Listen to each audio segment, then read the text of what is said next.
If you want to hear the hidden meaning behind these two CryptTV shorts, stick around to the end of this video.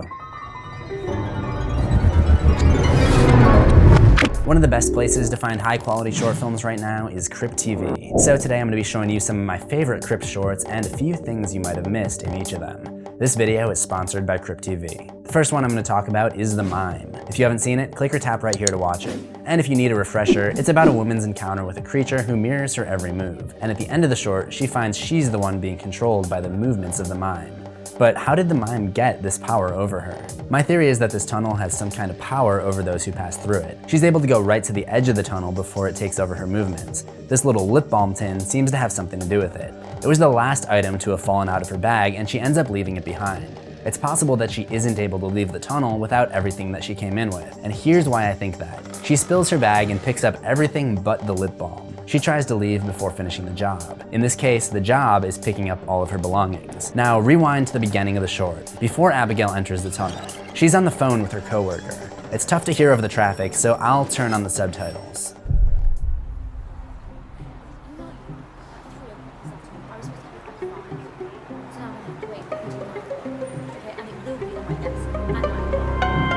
One of her workers couldn't get the job done and thus wasn't allowed to leave, had to work overtime. I think that this idea leads into the meaning of the short as well.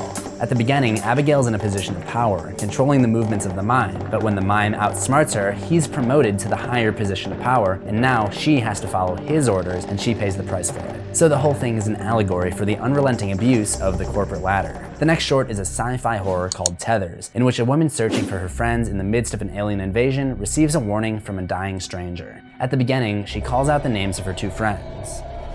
David! Lynn! Hearing those names in succession makes me think of the psychological horror director David Lynch, and it could also be an allusion to the mind-bending twist that's about to happen. The guy she encounters gives a series of warnings that all turn out to be true. They're in the trees, they send out things that get in your head, things that make you not yourself, don't trust anyone.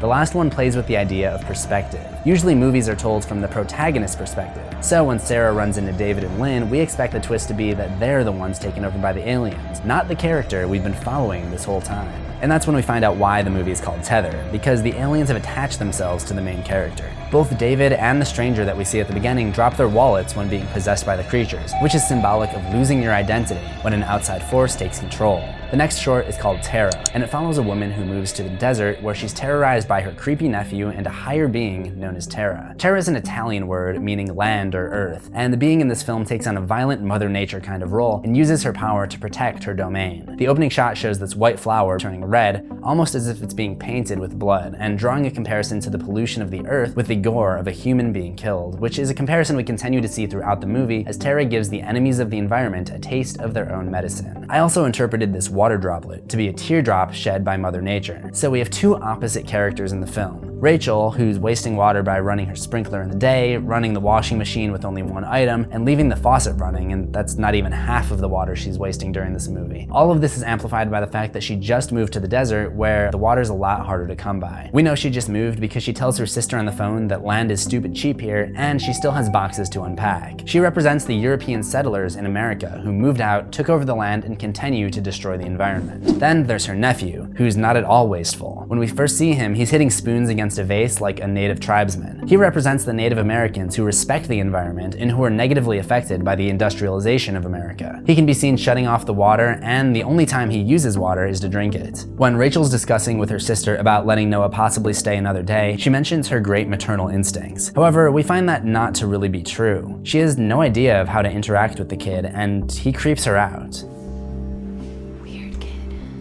But I find it interesting that she chose the term maternal instincts, almost a reference to Mother Nature, which she also does not fare well with. Earlier I talked about the white flower being stained with a red blood-like substance to represent Rachel murdering the environment. We see this happen to the flowers around the house as well as she continues to waste more water. One of the parallels I mentioned is on Rachel herself. Everything she wears before her death is white, but in the scene where she pushes Terra over the edge to take her life, she removes the white bathrobe to reveal a crimson-colored bathing suit. After her death, the water leaving her her body turns to blood, which soaks back into the flowers. Noah recites the line, "From ashes to ashes," a biblical text referencing how our bodies return to the earth after death. I also found it interesting how Terra attacks Rachel by using her own blows to the environment against her. For example, she first boils Rachel's wine, just as Rachel boiled water for the coffee that she never even made. Then in the hot tub, Terra takes back all the wasted water from Rachel's body, leaving her gasping for a drink even though she's surrounded by the water of the jacuzzi. In direct contrast to this is the nephew, Noah, who's drinking out of his own water cup, which, by the way, is green, just like his wardrobe. And everybody knows that green means environmentally friendly,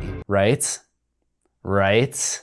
At the end, Terra tells Noah that she'll only hurt him if he hurts her first, more evidence for her being a Mother Nature type of being. And just as Terra took the water out of Rachel's body, the next victim is also punished with the same tactic that he used to hurt the environment, when Terra changes forms into a fire monster to attack the guy who started a wildfire in the desert by dropping his cigarette. CryptTV also uploads some animated horror films from time to time, like this one, Happy Meal Horror. It's made by a studio called Dark Vessel, who often makes films where characters are all living beings that look like robots. So if you're wondering why all the characters are robots, that's just their style. This video is packed with references to other horror movies. The name of the place is Hooper's Meat, which is an homage to the late Tobe Hooper, the director of the Texas Chainsaw Massacre. And Happy Meal Horror ends up having a little Chainsaw Massacre of its own. There are a lot of references to Stanley Kubrick films as well, such as the main antagonist, this robot, having the Eye of Hal from 2001: A Space Odyssey, and the floor of the meat plant having the same design as the carpet from the Overlook Hotel from The Shining. This shot also doubles as a reference to Insidious, which often uses imagery of a red door at the end of a blue-tinted hallway in the Further.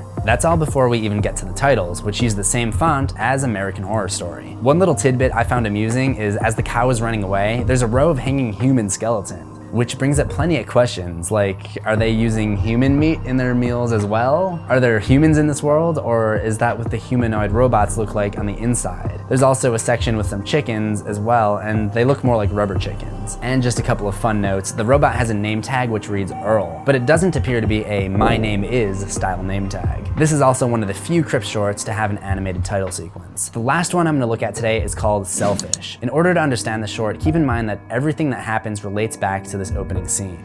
You know, the other night when we were at Steve's, we were talking about online dating. You know, just chilling, discussing Tinder.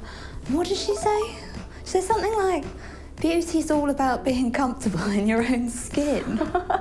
Oh my god, can you believe that? The film presents us with two characters with a twisted sense of beauty. Characters who can't see value in anything without makeup and filters. The horror of the short comes when the artificial beauty that they're so obsessed with goes too far and turns them into monsters. In this case, literally. As they're mocking this other girl and applying their filters, Phoebe's eyes tweak out into something terrifying momentarily. It's easy to miss, but it's a sign of everything to come when the filters start to consume them. There's also this picture on the wall, which, here, I'm gonna turn up the contrast. It's pretty creepy, and a perfect example of the girl's screwed perception of beauty. Katie claims that one of the filters looks like Lady Gaga and starts singing the lyrics to Bad Romance. I want you ugly, I want you disease. Well, she botches the lyrics a little bit.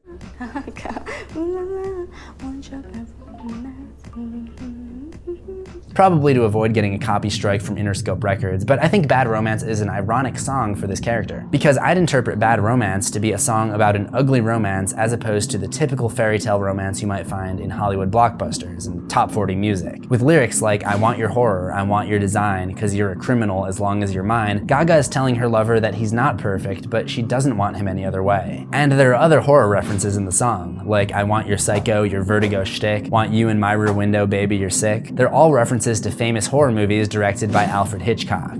But I'm getting sidetracked here. This is things you missed in CryptTV shorts, not things you missed in Lady Gaga songs. The main point to take away is that the girls are being hypocritical by singing a song like Bad Romance, yet relying on crutches like filters to try to change their appearance. I mean, look at this one. It completely covers her face. I don't know why that's desirable. And going too far with the filters, Katie eventually turns into one of those monsters. And that's where the music makes a change to a song from the 1920s by an artist named Asa Martin. The name of the song is She Ain't Built That Way. And the lyrics talk about the stereotypical tendencies of a 1920s woman. One of the verses details how some women are lying with their appearance. With bustles and paddings and heels that are high, and blending of colors just to capture the eye. But the real from the sham you can tell if you try, because there's lots of them built that way. So the song is talking about the artificial way women try to enhance their beauty before Instagram filters were a thing. Bustles to give the appearance of wider hips, padding the bra, wearing high heels, and blending makeup. And the singer claims that you can tell the real from the fake because lots of women try to use this deception. The message of this verse is exactly the message of the short film. It was just made about 100 years earlier. On Phoebe's dresser, you can see all the beauty products, and there are also a couple of dolls in the room as well. Dolls are another item like filters that are supposed to be cute, but sometimes are overdone and end up looking pretty creepy.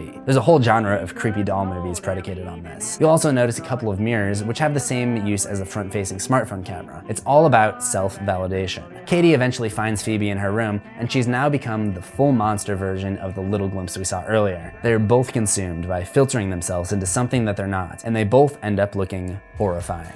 There's nothing else I can say, because that's the end of this episode of Things You Missed. The way you blowing up my phone won't make me heart your comment, but feel free to go down and let me know your favorite Crypt film and any other things you missed that I didn't mention in this video. I also did a video recently on the CryptTV web series Sunny Family Cult. So if you've already seen the series, then click the video on the left for 43 things you missed, or if you haven't watched seasons 1 and 2, tap the playlist on the right to do so. And remember, it doesn't matter if you love Crypt or capital CRYPT. Just put your paws up and subscribe to CryptTV, because you were born this way, baby. I'll see you in the next one, assuming we both survive.